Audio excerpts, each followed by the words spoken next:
Temos a certeza que Deus ele vai nos dar a graça de nós respondermos todas as perguntas, de modo que ninguém vai sair com dúvida aqui dessa manhã. Amém? O tema desta manhã nós estamos falando sobre o tema Infelizes na Casa do Pai. Do Data Show, que não sei se vocês depois podem pesquisar na internet, ó. Tem uma igreja que ela se chama a Igreja ao Gosto do Freguês, ó. E na parte do Anderson que fala se é referente a mudar algumas coisas na igreja para atrair o jovem ser certo, ele vai abordar melhor essa parte. Mas tem uma igreja que ela foi criada, onde a pessoa fez umas perguntas e ela perguntava: por que você não está indo para a igreja? Ah, não estou indo para a igreja porque na igreja não tem McDonald's. É. Aí chegou no outro e perguntou: por que você não está indo para a igreja? Ah, não estou indo para a igreja porque na igreja não tem boliche. Na igreja não tem basquete, na igreja não tem uma quadra de futebol. E você, por que você não está indo para a igreja? Ah, não estou indo para a igreja porque depois que acaba o culto dentro da igreja não tem lugar para mim ir lá tomar um sorvete. Aí fizeram uma pesquisa, ele consegue lá nos Estados Unidos, geralmente no final de semana, a juntar mais ou menos 22 mil pessoas. É como se você chegasse no Shopping Aricanduva de domingo.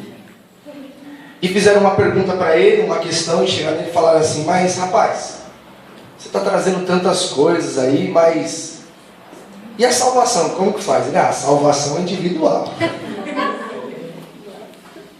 Então, gente, nós vamos aprender com algumas coisas. Eu até indico para vocês ver isso, que teve uma palestra, teve um artigo, está na internet, e você vai entender. E o Anderson vai abordar melhor esse tema. É porque também dá para incluir em algumas coisas que eu vou falar do porquê que o filho sai de casa.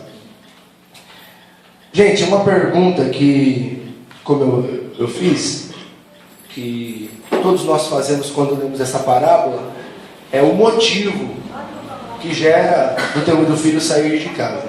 Eu coloquei 3 coisas, e eu vou ser muito breve, como eu disse, nós vamos dividir.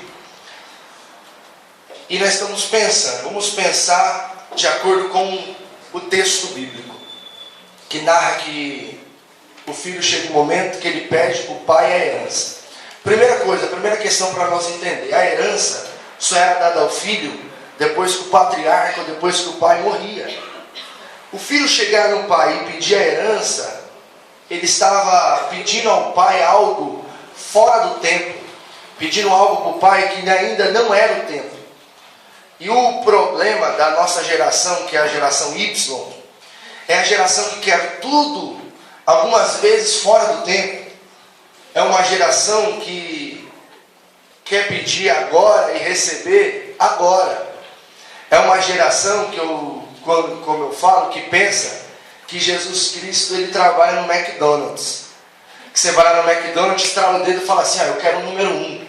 Já viu como que é? Eles correm lá dentro, um derruba o outro. Passa 2 minutos, ele chega com o prato na mão e fala: aqui, ó, número 1.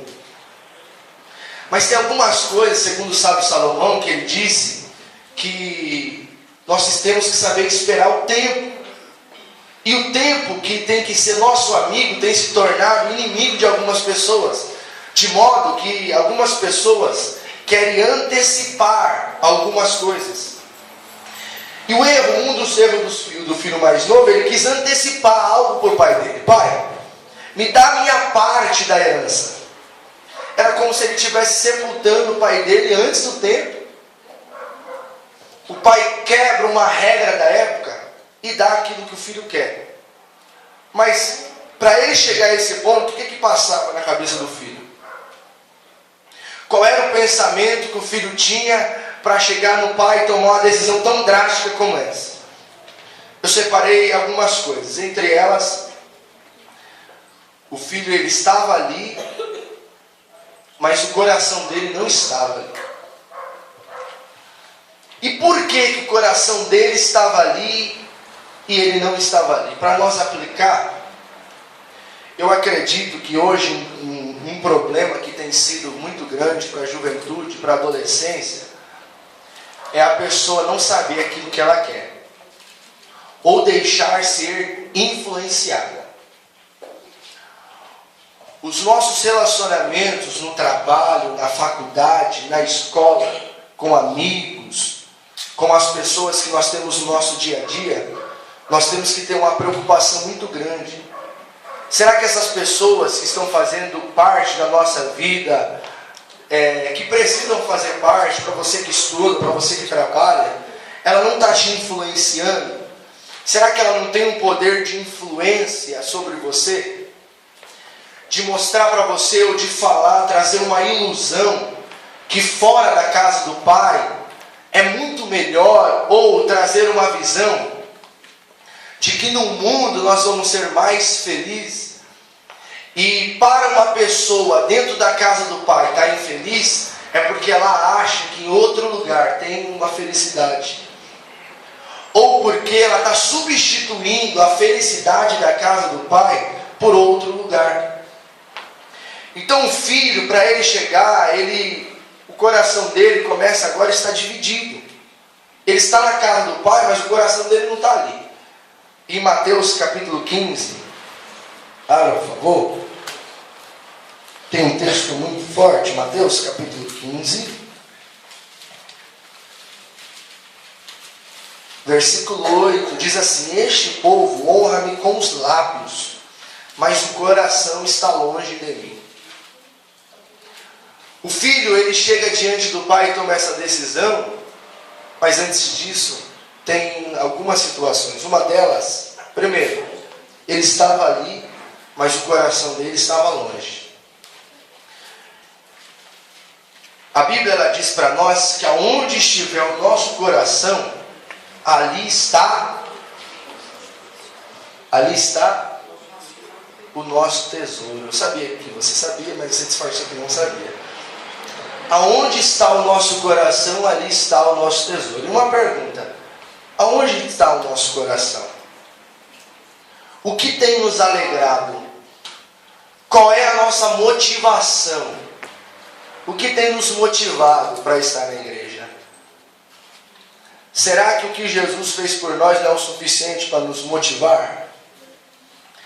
O filho pródigo, ele não está motivado, ele não está alegre, o coração dele já não está mais alegre. Segundo, ele enjoou das coisas que estavam na casa do Pai.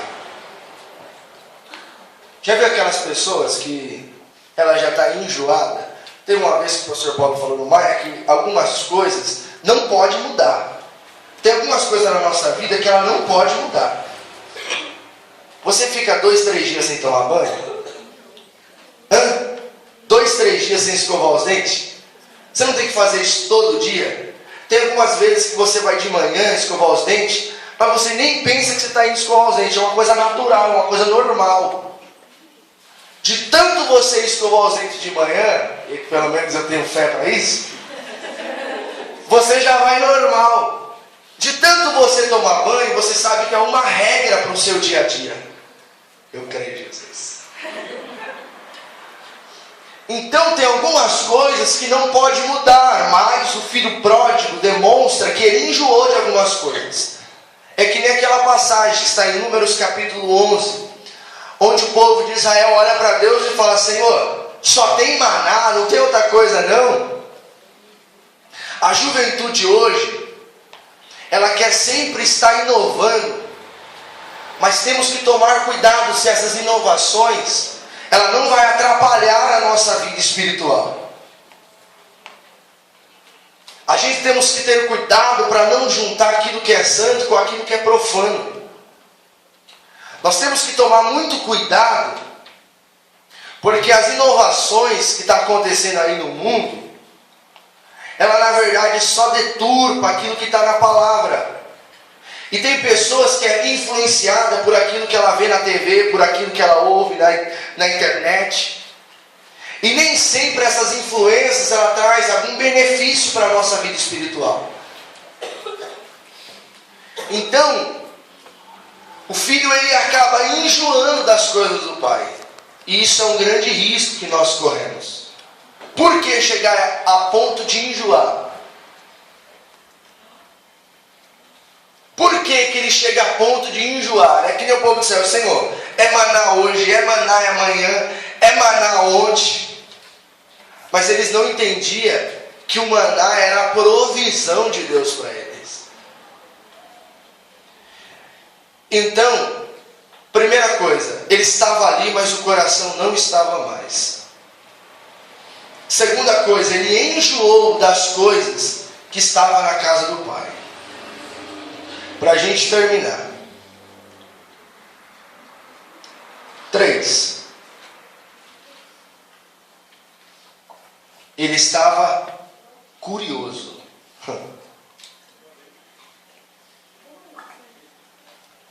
Gente, hoje nessa geração Y, as pessoas, segundo dizem, que tenta buscar muito conhecimento, ou tenta aprender muito. De modo que esse buscarem aprender e entender muitas coisas acaba deixando as pessoas curiosas. É aí que nós temos que ter cuidado. A curiosidade, já viu aquele ditado que a curiosidade ela matou o gato? Já ficou sabendo dessa história que a curiosidade matou o gato? E isso é muito preocupante. Porque quando a pessoa ela tem curiosidade, ela acaba abrindo mão de algumas coisas que ela já sabe, por querer conhecer outras que ela ainda não sabe. O filho pródigo sabia que na casa do pai era o lugar dele. O filho pródigo sabia que na casa do pai ele tinha cuidado. O filho pródigo sabia que na casa do pai ele tinha proteção. Mas a curiosidade fez ele abrir mão disso. A curiosidade fez ele abrir mão de estar próximo do pai. E para completar o meu tempo, eu quero concluir dizendo algo. Nessa aplicação do filho pródigo, do filho mais novo, não só se aplica a pessoas que saíram da igreja, mas sim pessoas que estão dentro da igreja e estão longe do pai.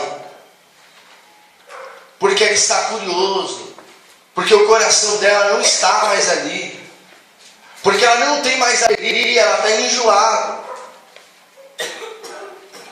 E sempre quando nós ouvimos falar sobre o filho pródigo, nós só lembramos da parte quando ele volta, que o pai recebe de braço aberto. Nós só lembramos da parte que o pai dá um anel no dedo, que o pai dá uma sandália, que o pai dá roupa nova. Só isso que nós lembramos. Mas nós não lembramos que para toda atitude, para toda decisão tem uma consequência. E a consequência do filho pródigo, quando ele sai de casa, vocês percebem. O filho pródigo sofre fora de casa. E você já deve conhecer alguma pessoa ou algum jovem que estava em nosso meio, que estava alegre, de repente por um desses 3 motivos ele saiu. E você sabe, é momento de você refletir sobre as pessoas que estavam em nosso meio e já não estão mais, e as consequências que trouxe para elas. Toda atitude ou toda decisão que nós tomamos, nós temos uma consequência. Tem uma mensagem que uma vez eu preguei que diz que decisão decide o destino. Todas as decisões que nós tomamos, nós temos uma consequência. Cuidado com aquele jovem lá na escola que parece ser gatinho. Cuidado com ele, que o gatinho ele arranha. Cuidado com aquelas pessoas lá na escola que algumas vezes quer falar algumas coisas que você sabe que não é para você estar lá. Isso gera curiosidade. Porque na verdade, tudo aquilo que parece que é proibido, parece que nós sentimos vontade. Deus falou para Adão: Adão, você pode fazer tudo aqui, mas essa aqui você não pode. Eu acho que ele ficava assim, ó. Ai, meu Deus do céu. Quando eu era mais novo, a mãe falava para mim assim: Arthur, você pode brincar nessa rua, mas na rua de trás não vai para lá. Dava vontade de ir para lá. Na rua de trás tinha bola, tinha pipa, tinha bolinha de gude. Na minha rua parecia que não tinha nada. Ela falava, não vai para lá. Tampão, quem de vocês já? O tampão estourava, estava jogando bola na rua descalço. Aí o tampão estourava, chegava em casa, aonde que você fez isso? Eu não vi ninguém jogando bola aqui na rua. Mãe, na rua de trás. Aí vinha a consequência que eu não quero nem falar hoje. Então toda decisão que nós tomamos traz uma consequência. Quando o filho pródigo chega para o pai, tem algumas situações que geram isso. E é essas situações que nós temos que ter cuidado. Porque ele só começa a valorizar depois que ele sai de casa. Porque aí ele começa a ver quem era o amigo dele de verdade. Quem ele tinha próximo de verdade. Quem é que valorizava ele de verdade. Então eu quero terminar falando para você, tome muito cuidado. Você está no melhor lugar aonde você poderia estar. Não há outro lugar melhor aonde você está se é na casa do Pai, com os cuidados do Pai. Então, não faça como o filho pródigo. Só valorize depois que você perder. Essa manhã é uma manhã para nós pensar que a nossa alegria, ela tem que estar em Deus. Porque a alegria dele é a nossa força. O filho pródigo, o coração dele não estava mais ali. Ele estava curioso e ele enjoou. Talvez essa manhã pode ter alguma pessoa em nosso meio que tenha alguma dessas situações mas só que hoje nós estamos aprendendo com Deus. Como eu aprendi com a minha mãe. Não vá para depois apanhar. É melhor não ir, que é melhor. Então, nessa manhã, que nós venhamos ver sobre essa primeira parte. A casa do Pai é o melhor lugar que o filho pode estar.